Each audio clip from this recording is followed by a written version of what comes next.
আসসালামু আলাইকুম রহমতুল্লাহি ওয়া বারাকাতুহু। সম্মানিত দর্শক শ্রোতা, দিনী ভাই ও বোনেরা, আশা করি মহান আল্লাহ তাআলা আমাদের সবাইকে অনেক অনেক ভালো রেখেছেন, সুস্থ রেখেছেন। আলহামদুলিল্লাহ, আল্লাহ তাআলার দরবারে লাখো কোটি শুকরিয়া যে মহান আল্লাহ তাআলা আমাদেরকে শারীরিক মানসিকভাবে সুস্থ রেখেছেন, হায়াতের জীবন দান করেছেন, সৃষ্টি শ্রেষ্ঠ জীব আশরাফুল মাখলুকাত হিসেবে পাঠিয়েছেন এবং শ্রেষ্ঠ নবীর শ্রেষ্ঠ উম্মত হিসেবে দুনিয়াতে পাঠিয়েছেন। শুধু তাই নয়, যেই মহান আল্লাহ তাআলা আমাদেরকে রজব পর্যন্ত হায়াতকে বাড়িয়ে দিয়েছেন, সে আল্লাহ তাআলার দরবারে শুকরিয়া আদায় করছে আলহামদুলিল্লাহ। এবং লাখো কোটি দরুদ সেই রাসূলের উপর, যেই রাসূলকে সৃষ্টি করে মহান আল্লাহ তাআলা এই উম্মতের মর্যাদা বহু গুণে বাড়িয়ে দিয়েছেন, যিনি ছিলেন সাইয়্যিদুল মুরসালিন, খাতামান নাবিয়িন, রাহমাতাল লিল আলামিন, এবং যার আলোয় আলোকিত হয়েছে সারা বিশ্ব এবং যার আলোয় আলোকিত হয়েছে আইয়ামে জাহিলিয়াতের যুগ, সেই রাসূলের উপর দরুদ পাঠ করছি সাল্লাল্লাহু আলাইহি ওয়াসাল্লাম। সম্মানিত দর্শক শ্রোতা, দিনী ভাই ও বোনেরা, আমরা ফাদালে কোরআন থেকে অর্থাৎ কোরআন মাজিদের বাংলা অনুবাদ এবং সংক্ষিপ্ত ব্যাখ্যা জানার চেষ্টা করছি। যেহেতু আমাদের মাতৃভাষা বাংলা, স্বাভাবিকভাবে আমরা আরবি ভাষাগুলো সঠিকভাবে বুঝি না। এই যেহেতু মহান আল্লাহ তাআলা কোরআন মাজিদ আরবি ভাষায় নাজিল করেছেন, এই জন্য আল্লাহ তাআলা কোরআন মাজিদ আমাদেরকে কী কী মেসেজ দিচ্ছেন বা আমাদের কী কী এইভাবে জানাতে চাচ্ছেন, এই বিষয়গুলো আমরা সেইভাবে জানতে পারছি না। যেহেতু জানি না, এই জন্য আমাদের প্রত্যেকের উচিত যে এই বাংলা অনুবাদগুলো বলে নিজেরা দেখা, নিজেরা পড়া এবং যেখানে এইগুলো আলোচনা হয় সেই আলোচনাগুলো আমাদের শোনার চেষ্টা করা। সম্মানিত দর্শক শ্রোতা, দিনী ভাই ও বোনেরা, আমাদের প্রিয় নবী হযরত মুহাম্মদ সাল্লাল্লাহু আলাইহি ওয়াসাল্লাম হাদিসের মধ্যে স্পষ্টভাবে বর্ণনা করে গেছেন, আমি দুইটা জিনিস তোমাদের মধ্যে রেখে যাচ্ছি, যদি তোমরা পরিপূর্ণভাবে আঁকড়ে ধরতে পারো তোমরা নাজাত পাবে এবং তোমরা সফল কাম হবে। আর সেই দুইটা জিনিস হলো আল্লাহ তাআলার কালামুল্লাহ অর্থাৎ কোরআন শরীফ এবং আল্লাহ রাসূলের সুন্নাত অর্থাৎ হাদিস। এই পার্থিব জীবন খুবই ক্ষণস্থায়ী এবং আখিরাত চিরস্থায়ী এবং মৃত্যু সুনিশ্চিত, এবং আমাদের হায়াতের জীবন হলে খুবই সীমিত। আল্লাহ তাআলা কোরআন মধ্যে বিভিন্ন জায়গায় ইরশাদ করেছেন যে এই মানুষের যে হায়াতের জীবন খুবই খুবই অল্প, এবং এই পার্থিব জীবন অর্থাৎ দুনিয়ার জীবন খুবই ক্ষণস্থায়ী এবং আখিরাত চিরস্থায়ী। আর আমরা কবরের যাত্রী বলে, কবরের বাসিন্দা হব আমরা বলে, মৃত্যু আমাদের জন্য কি অবধারিত। এই জন্য আমাদের একেবারেই উত্তম গন্তব্যস্থল বলে আখিরাত অর্থাৎ কবর। দুনিয়াটা আমরা একটা মুসাফিরের মতো, আজ আসি তো কাল থাকবো না। দেখেন, একজন ভাই যখন প্রবাসে জীবনযাপন করে অর্থাৎ দেশ থেকে যখন বিদেশে এইভাবে সে গমন করে বলে, সে যখন টাকা পয়সা অর্থ ইত্যাদি ইত্যাদি কামায়, তখন সে কিন্তু সেটা বিদেশে রাখে না, সে কিন্তু দেশে পাঠিয়ে দেয়, ট্রান্সফার করে। কারণ সে জানে যে একটা নির্দিষ্ট সময়ের পরে আমাকে এখান থেকে আমাকে আবার দেশে ফেরত যেতে হবে। এই জন্য সে যত অর্থ সম্পদ ইত্যাদি ইত্যাদি কামাই করে সে এভাবে দেশে পাঠায় এবং দেশে সে কিছু একটা করার চেষ্টা করে। অনুরূপভাবে এভাবে দুনিয়াতে আমরা এসেছি বলে, দুনিয়াতে আমরা একটা মুসাফিরখানা। আমরা জানি সকলেই আমরা মুসলমান, আল্লাহ তাআলার গোলাম, যারা আল্লাহ তাআলার মুমিন বান্দা, আমরা সকলেই বিশ্বাস করি যে দুনিয়া থেকে আমাদের আখিরাতে ট্রান্সফার হতে হবে এবং সেখানে যে যাওয়া হবে সেখান থেকে আর ফেরত আসার কোনো সম্ভব নাই, আর সেখানে থাকতে হবে অনন্তকাল। এবং সেখানে যদি আমরা ধরা হই, যদি ব্যর্থ হই বলে, এই ব্যর্থতার কোনোভাবেই বলে আমরা এটাকে কাটিয়ে উঠতে পারবো না। এই জন্য আমরাও বিশ্বাস করি যে আমাদের সামনে একটা বড় গন্তব্যস্থল, যেখানে যদি আমরা সফল হই বলে সেখানে আমরা পরিপূর্ণভাবে সফল হবে। এই জন্য আমরা মুসলমান বান্দারা ওই প্রবাসী ভাইয়ের মতো বলে এই দুনিয়ার জীবনকে বিসর্জন দিয়ে আল্লাহ তাআলার ইবাদত বন্দি করে, আল্লাহ তাআলার হুকুম এবং রাসূলুল্লাহ সাল্লাল্লাহু আলাইহি ওয়াসাল্লামের সুন্নত তরিকায় চলে আমরা ওই আখিরাতের জীবনের জন্য বলে আল্লাহ তাআলার ব্যাংকে এভাবে নেক আমল আমরা পাঠাবো বা পাঠানোর চেষ্টা করবো বা আমাদের পাঠাতে হবে। তো যাই হোক, আমরা পবিত্র কোরআন থেকে বাংলা অনুবাদ এবং সংক্ষিপ্ত ব্যাখ্যা জানার চেষ্টা করছি। তো আসুন আমরা দিন শেখার জন্য বলে আমরা এইভাবে দিনের ব্যাপারে যেখানে আলাপ আলোচনা হয়, দিনের ব্যাপারে যখন কথাবার্তা হয়, এই কথাগুলো আমরা গুরুত্ব সহকারে শোনার চেষ্টা করি। হতে পারে যে একটা কথার দ্বারা আল্লাহ তাআলা আমাদেরকে বলে হেদায়েতের পথকে এভাবে প্রশস্ত করে দিবেন। তো কথা না বাড়িয়ে আমরা মূল আলোচনায় প্রবেশ করতে চাই। তো আজকে আমাদের সূরা আল বাকারার থেকে এভাবে আলোচনা হবে। তো চলো কথা না বাড়িয়ে আমরা মূল আলোচনার মধ্যে প্রবেশ করি। আলহামদুলিল্লাহ, আজকে আমরা সূরা আল বাকারার 31 নম্বর আয়াত থেকে বাংলা অনুবাদ এবং সংক্ষিপ্ত ব্যাখ্যা জানার চেষ্টা করব ইনশাআল্লাহ। 31 নম্বর আয়াত থেকে আজকে আমাদের আলোচনা শুরু হবে। আউযু বিল্লাহি মিনাশ শাইতানির রাজিম, বিসমিল্লাহির রহমানির রহিম। ওয়া আল্লামা আদামাল আসমাআ কুল্লাহা সুম্মা আরাদাহুম আলাল মালাইকাতি ফাকালা আম্বিউনি বিআসমাই হাউলাই ইন কুনতুম সাদিকিন। অর্থাৎ আর তিনি আদমকে নামসমূহ সব শিক্ষা দিলেন, তারপর তা ফেরেশতাদের সামনে উপস্থাপন করলেন। সুতরাং বললেন, তোমরা আমাকে এগুলোর নাম জানাও যদি তোমরা সত্যবাদী হও। অর্থাৎ আল্লাহ তাআলা যখন সূরা আল বাকারার 30 নম্বর আয়াতের মধ্যে ফেরেশতাদেরকে বললেন যে আমি মানুষ সৃষ্টি করতে চাই দুনিয়াতে, তো ফেরেশতারা বলল যে আপনি কি এমন কোনো জাতি সৃষ্টি করবেন যারা দুনিয়াতে হাঙ্গা ধাঙ্গা ফাসাদ করবে, অথচ আমরাই আপনার ইবাদতের জন্য যথেষ্ট আছি বা আমরা আপনার ইবাদত করি। তো 32 নম্বর আয়াতে আল্লাহ তাআলা হযরত আদম আলাইহিস সালামকে বিভিন্ন বলে নাম শিক্ষা দিলেন, অর্থাৎ এই পার্থিব দুনিয়াতে যত কিছু আছে সব কিছুর নাম শিক্ষা দিলেন এবং ফেরেশতাদের সামনে এগুলো উপস্থাপন করলেন এবং বললেন যে তোমরা এগুলোর নাম বলো যদি সত্যবাদী হও। ক্বালু সুবহানাকা লা ইলমা লানা ইল্লা মা আল্লামতানা ইন্নাকা আনতাল আলিমুল হাকিম। তো ফেরেশতারা বলল, আপনি পবিত্র মহান, আপনি আমাদেরকে যা শিখিয়েছেন তাছাড়া আমাদের কোনো জ্ঞান নেই, নিশ্চয় আপনি সর্বজ্ঞ এবং প্রজ্ঞাময়। অর্থাৎ আসলে ফেরেশতাদেরকে মহান আল্লাহ তাআলা যা শিক্ষা দিয়েছেন, যে জ্ঞান দিয়েছেন, এই জ্ঞানের বাহিরে আসলে বলে তাদের কোনো কিছু মানে বলার করার ওই কোনো ক্ষমতা নাই। তো ফেরেশতারাও অকপটে নির্দ্বিধায় স্বীকার করে নিল যে আপনি মহান, আপনি মহাজ্ঞানী এবং আপনি যা আমাদেরকে শিক্ষা দিয়েছেন তার চেয়ে আমরা মানে বেশি কোনো কিছু বলে জানি না।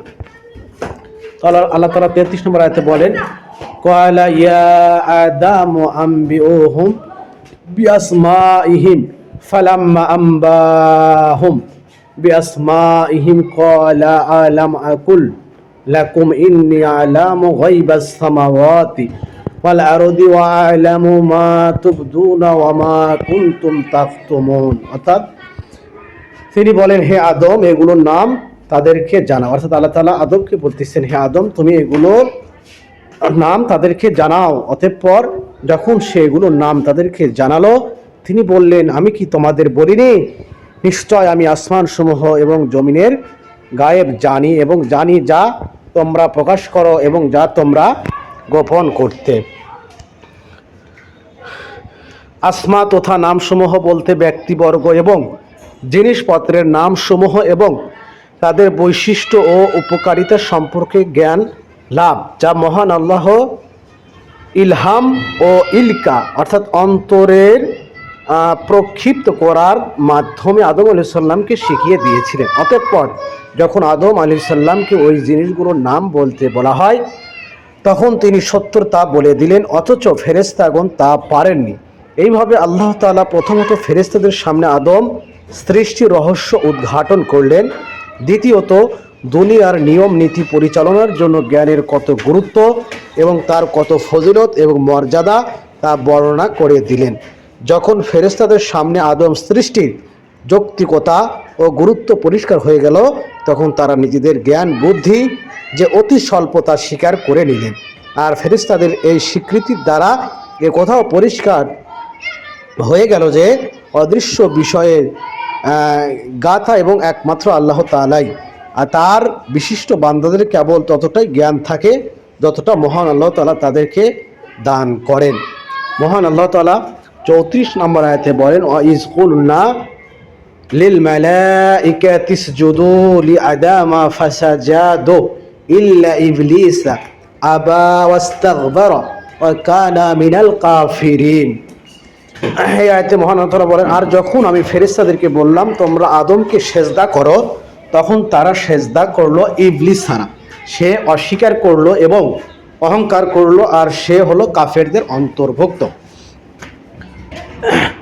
তো এই আয়াতে ইবলিস সম্পর্কে এখানে বর্ণিত হয়েছে। আমরা সকলেই কম বেশি জানি যে ইবলিস প্রথমত মহান আল্লাহ তাআলার একজন সলেহীন বান্দা ছিল এবং সে আল্লাহ তাআলার মানে অনেক ইবাদত বন্দেগী করত। কিন্তু এই যে যখন মহান আল্লাহ তাআলা মানুষ সৃষ্টি করলেন এবং মানুষ তথা এই হযরত আদম আলাইহিস সালামকে যখন ফেরেশতাদেরকে সেজদা করতে বললেন তখন এই ইবলিস ব্যতীত প্রত্যেকটা ফেরেশতা কি সেজদা করেছিল, কিন্তু ইবলিস এখানে অহংকার করে।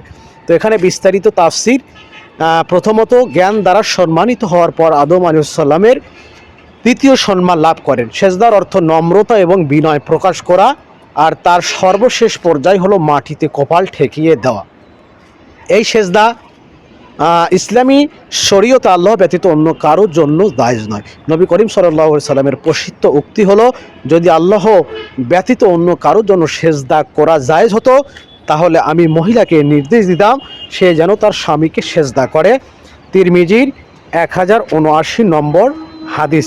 তবে ফেরেশতাগণ আল্লাহর নির্দেশ আদম আলাইহিস সালামকে যে সেজদা করেছিলেন এবং যে সেজদার দ্বারা ফেরেশতাদের সামনে তার অর্থাৎ আদম আলাইহিস সালামের সম্মান এবং ফজিলত প্রকাশ করা হয়েছিল, সে সেজদা ছিল সম্মান এবং শ্রদ্ধার ভিত্তিতে, ইবাদতের ভিত্তিতে নয়। এখন এই সম্মান প্রদর্শনের জন্য কাউকে সিজদা করা যাবে না, যেহেতু এই ক্ষেত্রে আল্লাহর নির্দেশ নেই। ইবলিস সেজদা করতে অস্বীকার করে এবং আল্লাহর দরবার থেকে বিতাড়িত হয়। ইবলিস কোরআনের বর্ণনা অনুযায়ী জিন জাতিভুক্ত বড় আবেদ ছিল। মহান আল্লাহ তাআলা তার সম্মানার্থে ফেরেশতাদের মধ্যে তাকে শামিল করে রেখেছিলেন। এই জন্য আল্লাহর ব্যাপক নির্দেশে তার পক্ষেও সেজদা করা অত্যাবশ্যক ছিল, কিন্তু সে হিংসা এবং অহংকার বশত সিজদা করতে অস্বীকার করল। বলা বাহুল্য, এই হিংসা এবং অহংকার এমন পাপ যা মানবতার দুনিয়ার সর্বপ্রথম সম্পাদিত হয়েছে এবং এর সম্পাদনকারী ছিল ইবলিস, আর অর্থাৎ আল্লাহর এলেম এবং তকদির নির্ধারণে। তো মহান আল্লাহ তাআলা 35 নম্বর আয়াতে বলেন, ওয়াকুলনা ইয়া আদামুস কুন আনতা ওয়া যাওজুকাল জান্নাতা ওয়া কুলা মিনহা রাগাদা হাইসু সিতুমা ওয়া লা তাখরাবা হাযিহিশ শাজারাতা ফাতাকুনা মিনাস যালিমিন। মহান আল্লাহ তাআলা বলেন, আমি বললাম, হে আদম, তুমি এবং তোমার স্ত্রী জান্নাতে বসবাস করো এবং তা থেকে আহার করো স্বাচ্ছন্দ্যে তোমাদের ইচ্ছা অনুযায়ী, এবং ওই গাছটি নিকটবর্তী হয়েও না, তাহলে তোমরা জালিমদের অন্তর্ভুক্ত হয়ে যাবে। তো এটা আদম আলাইহিস সালামের তৃতীয় ফজিলত। জান্নাতকে তার জন্য বাসস্থান বানানো হয়েছিল এবং এই গাছটি কিসের গাছ ছিল? কোরআন এবং হাদিসে এর কোনো পরিষ্কার বর্ণনা নেই। তা গমের গাছ বলে যে লোক মাঝে প্রসিদ্ধ আছে তার কোনো ভিত্তি নেই। পক্ষান্তরে আমাদের গাছের নাম জানার কোনো প্রয়োজন নেই এবং তাতে কোনো লাভও নেই। প্রকৃত অর্থে এটা কি গাছ এইটা মুখ্য বিষয় নয়, তবে মহান আল্লাহ তাআলা হযরত আদম আলাইহিস সালামকে নির্দেশ দিয়েছিলেন যে তুমি এই গাছের কাছে যেও না এবং এই গাছের যে ফল এইটা খেও না, যদি খাও তুমি জালিমদের অন্তর্ভুক্ত, অনাচারীদের অন্তর্ভুক্ত হয়ে যাবে। আল্লাহ তাআলা 36 নম্বর আয়াতে বলেন, ফাযাল্লাহুমা শাইতানু আনহা ফাআখরাজাহুমা মিম্মা কানা ফীহি ওয়া কুলনা বিতু বা'দুকুম লিবা'দি আদুউন ওয়া লাকুম ফিল আরদি মুস্তাকাররু ওয়া মাতাউন ইলাহিন। অর্থাৎ অতঃপর শয়তান তাদেরকে জান্নাত থেকে স্থলিত করলো এবং তারা যাতে ছিল তা থেকে তাদেরকে বের করে দিল। আর আমি বললাম, তোমরা নেমে যাও, তোমরা একে অপরের শত্রু, আর তোমাদের জন্য জমিনে রয়েছে নির্দিষ্ট সময় পর্যন্ত আবাস এবং ভোগ উপকরণ। তো শয়তান যখন জান্নাতে প্রবেশ করে সরাসরি তাদেরকে পদস্থলিত করে নাকি প্ররোচনার মাধ্যমে, এই ব্যাপারে কোনো পরিষ্কার বর্ণনা নেই। তবে এই কথা পরিষ্কার যে যেভাবে সেজদা করার নির্দেশের সময় আল্লাহর আদেশের মোকাবেলায় সে কিয়াস অর্থাৎ আমি আদম থেকে উত্তম এই অনুমান করে সিজদা করতে অস্বীকার করেছিল, অনুরূপ এই সময় আল্লাহর নির্দেশে তোমরা গাছের কাছে যাবে না, এর তাবিল অর্থাৎ অপব্যাখ্যা করে আদম আলাইহিস সালামকে চক্রান্তে ফাঁসাতে সে সফলকাম হয়। এর বিস্তারিত বিবরণ সূরা আরাফের 19 নম্বর আয়াতে আসবে। আল্লাহর নির্দেশের মোকাবেলায় অনুমান এবং কোরআন এবং হাদিসের স্পষ্ট উক্তির অপব্যাখ্যা সর্বপ্রথম শয়তানই করেছিল। নাউজুবিল্লাহ মিন জালিক। অর্থাৎ আদম আলাইহিস সালাম এবং শয়তান, অথবা এর অর্থ হল আদম শয়তান আপোষে একে অপরের শত্রু। যখন হযরত আদম আলাইহিস সালামকে শয়তান বিভিন্ন প্ররোচনার মাধ্যমে হোক অথবা যে কোনো পন্থায় হোক, যখন হযরত আদম আলাইহিস সালামকে ওই গাছের নিকটে নিয়ে যায় অথবা গাছের ফল খাওয়ায়, তো স্বাভাবিকভাবেই আল্লাহ তাআলার হুকুমকে সে মানে মানতে বাধা দেয়। অর্থাৎ আল্লাহ তাআলা যে হযরত আদম আলাইহিস সালামকে হুকুম করেছিল এই গাছের কাছে না যাওয়ার জন্য এবং গাছের ফল না খাওয়ার জন্য, কিন্তু শয়তান হযরত আদম আলাইহিস সালামকে বিভিন্নভাবে ফাসলিয়ে ফুসলিয়ে এই গাছের কাছে নিয়ে যায় এবং ফল মানে খাওয়ায়। তো এই যে একটা প্ররোচনা, আল্লাহ তাআলার হুকুম থেকে তাকে বলে বিরত রাখা, আল্লাহ তাআলার হুকুমকে অমান্য করার ব্যাপারে বলে এই যে ইবলিস শয়তানের যে চক্রান্ত, যার ফলে কি একে অপরের শত্রুতে পরিণত হয়ে যাওয়া। এই জন্য বলা হয়েছে শুধু হযরত আদম আলাইহিস সালামের শত্রু নয়, বরং প্রত্যেকটা মুমিন বান্দার বলে শত্রু হলো ইবলিস শয়তান। তো আল্লাহ তাআলা 37 নম্বর আয়াতে বলেন ফাতালাক্কা আদামু মির রাব্বিহি কালিমাতিন ফাতাবা আলাইহি ইন্নাহু হুয়াত তাওয়াবুর রহিম। অর্থাৎ অতঃপর আদম তার রবের পক্ষ থেকে কিছু বাণী পেল, ফলে আল্লাহ তার তওবা কবুল করলেন, নিশ্চয় তিনি তওবা কবুলকারী এবং দয়ালু। অর্থাৎ আদম আলাইহিস সালাম লজ্জিত অবস্থায় দুনিয়ার আগমন করে তওবা এবং ক্ষমা প্রার্থনায় মনোনিবেশ করলেন। এই সময় মহান আল্লাহ তাআলা তার দিকে নির্দেশনা ও সহযোগিতা করে তাকে ক্ষমা চাওয়ার সেই বাক্যগুলো শিখিয়ে দিলেন, যা সূরা আরাফের 23 নম্বর আয়াতে উল্লেখ করা হয়েছে। অর্থাৎ কওয়ালা রব্বানা যালামনা আনফুসানা ওয়া ইল্লাম তাগফির লানা ওয়া তারহামনা। অর্থাৎ এই দোয়াটা মহান আল্লাহ তাআলা তাকে শিক্ষা দিলেন। কেউ কেউ এখানে একটি জাল হাদিসের আশ্রয় নিয়ে বলেন যে আদম আলাইহিস সালাম আল্লাহর আরশের উপরে লা ইলাহা ইল্লাল্লাহু মুহাম্মাদুর রাসূলুল্লাহ লেখা দেখেন এবং মুহাম্মদ সাল্লাল্লাহু আলাইহি সাল্লামের উসিলা গ্রহণ করে দোয়া করেন, ফলে আল্লাহ তাকে ক্ষমা করে দেন। এটি ভিত্তিহীন বর্ণনা এবং কোরআনের বর্ণনার পরিপন্থী। এছাড়া এটা আল্লাহর বর্ণিত তরিকারও বিপরীত।